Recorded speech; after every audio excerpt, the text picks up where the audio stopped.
Hey there, kids. Thank you for tuning in to a special Halloween edition of the Dallas Podcast Group. I am the Elder. In this episode, we will hear 3 separate eerie tales. Our first account is a submission from a listener and describes a first-hand encounter with forces that are not of this world. For our second story, we will hear about a local club that attracted something far more sinister than its usual nightlife. Finally, we will listen to a family and their chilling confrontation with an entity of mythical origin. Let us not waste any more time, as it seems the spirits grow increasingly restless.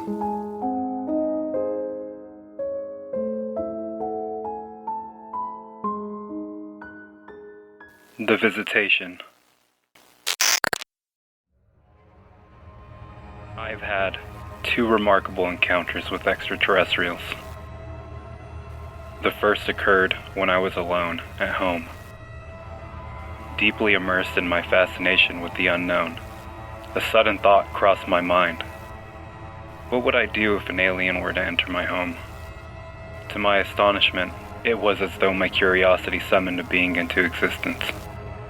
The memory of the encounter remains a blur.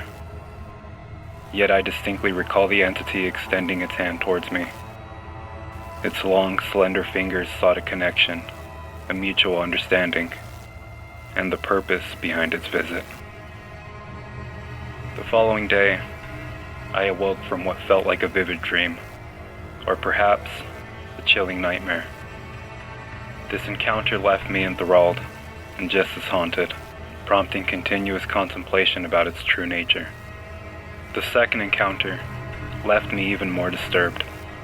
Once again, I was at home, lying in bed, eagerly anticipating a peaceful rest. As I began to unwind, an overwhelming pressure enveloped me, a looming presence I couldn't ignore.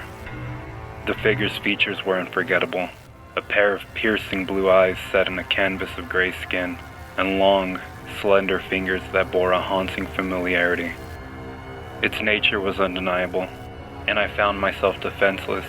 In my horror, I cried out, "No! No!" The entity murmured incomprehensibly, and in a disturbing turn of events, it rolled me over. A strange numbness washed over me, leaving me utterly helpless. The following day, I awoke from bed, drenched in cold sweat and utterly bewildered. My memory of the second encounter is shrouded in a fog of uncertainty. Yet the unsettling remnants continue to haunt me. I can't help but shudder at the mere thought, fervently hoping never to experience such a visitation again.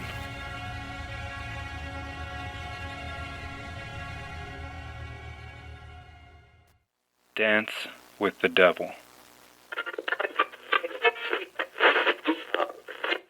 On the evening of June 18th, a dapper gentleman, draped in lavish attire and jewelry, entered the Flamingo Club. Every eye in the room seemed to fall on the magnetic fellow. He approached the young woman and began to exchange friendly introductions back and forth. And after a time, with an outstretched hand, the man invited the woman to the dance floor for a dance. The two danced, and song after song, it seemed that the couple were entranced with one another. Dancing, the young woman glanced down, and to her dismay, saw that the man's feet were no longer touching the floor. She let out a blood-curdling scream, and in an instant, the club plunged into darkness. The house lights came back on after what seemed like an eternity, only to reveal that the young woman was left bloodied, as if attacked and viciously cut up by an unknown assailant. Police were alerted upon arrival of the gruesome scene. Responding officers apprehended the mysterious dapper man, placed him in handcuffs, and sat him in the back of a patrol car. They then set about the scene and began questioning witnesses. Soon after the police halted the investigation, the man who had been detained and placed in the patrol car had vanished.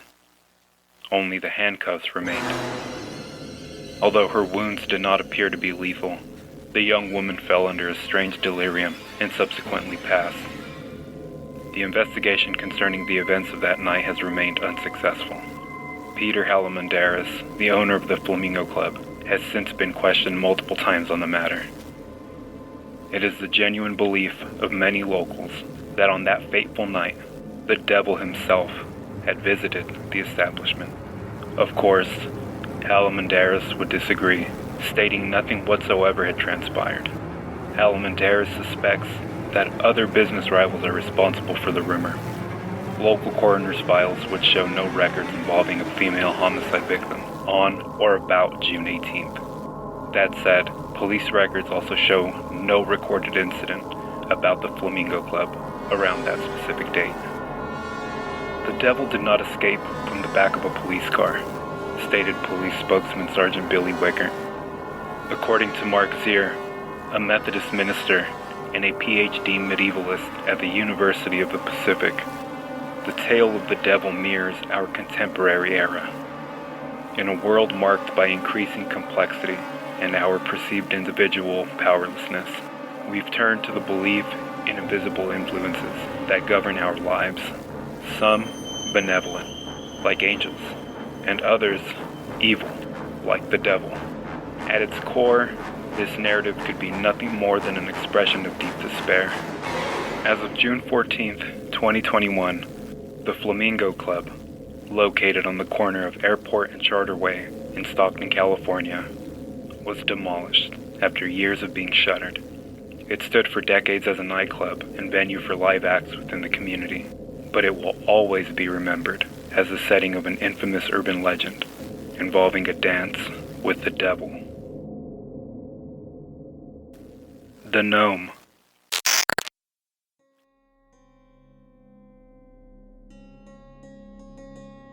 In Porterville, California, there is a house with a notorious history of purported hauntings by evil gnomes.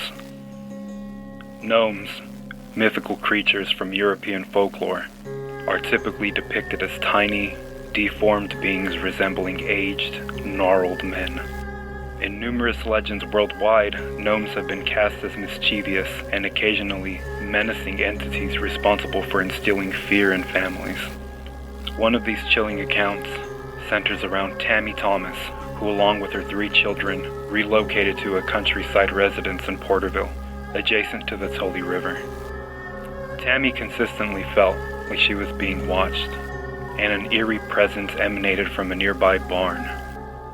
One evening, as she returned from the grocery store with her son, they were startled by an unsettling, malevolent-sounding chuckle echoing toward them. Upon turning toward the sound's origin, they were confronted by a gnome-like creature, standing at a mere 2 to 3 feet tall. This creature greeted them with a sinister, ear-to-ear grin, revealing brown, jagged, pointed teeth. Filled with alarm, Tammy and her son rushed inside, securing the doors. While regrouping with her family, she saw the gnome-like figure moving outside the kitchen window before mysteriously vanishing. Notably, this was a common occurrence. Another family residing in the same house claimed to have had an eerie encounter with a similar gnome, sparking discussions and a gathering at the residence to compare experiences. Decades later, the baffling question endures. Were these gnomes indeed the source of terror for these families? I hope everyone made it through in one piece. It would be a shame if we lost anyone along the way. Once again, thank you all for tuning in. The ongoing support is greatly appreciated. Our social link will be included in our show notes. Happy Halloween, and we'll see you next time. Ha ha ha ha!